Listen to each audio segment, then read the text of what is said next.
आदरणीय श्रोता महानुभावहरू, कार्यक्रममा यहाँहरूलाई स्वागत छ।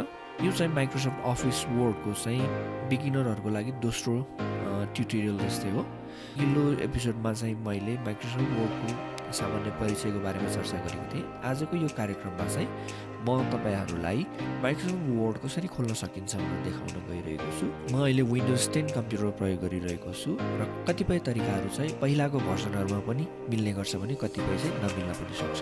आउनुहोस् सुरु गरौँ।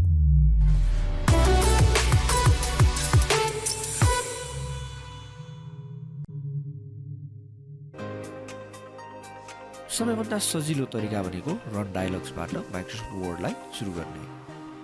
त्यसको लागि विन्डोजसँग आर की थिच्नुहोस्। त्यसपछि WINWORD विन्डवर्ड टाइप गर्नुहोस् र एन्टर गर्नुहोस्। यसरी माइक्रोसफ्ट वर्ड खुल्ने गर्छ। त्यसपछि अर्को तरिकामा जाउँ। अर्को तरिका भनेको तपाईँ स्टार्ट बटनमा क्लिक गर्नुहोस् अथवा किबोर्डबाट स्टार्ट थिच्नुहोस्।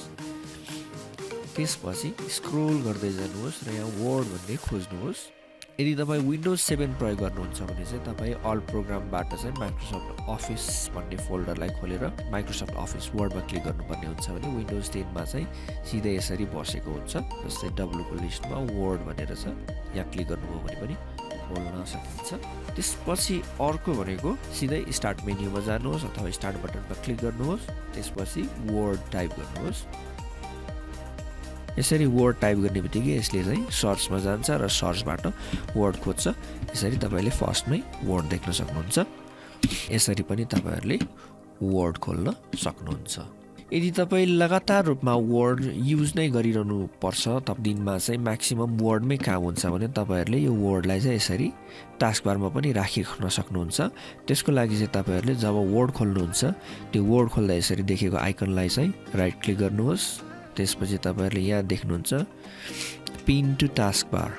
पिन टु टास्क बारमा क्लिक गर्नुभयो भने तपाईँले वर्ड क्लोज गरिसक्दा पनि यो वर्डको आइकन चाहिँ यहीँ बसिरहन्छ। जस्तै मैले अहिले गरेँ र यो फाइललाई मैले सेभ गरेर अब तपाईँले देख्न सक्नुहुन्छ। यहाँ मेरो वर्ड यहीँनिर छ। अब मैले यसलाई क्लिक गरेँ भने सिधै माइक्रोसफ्ट अफिस वर्ड यसरी खोल्ने गर्छ।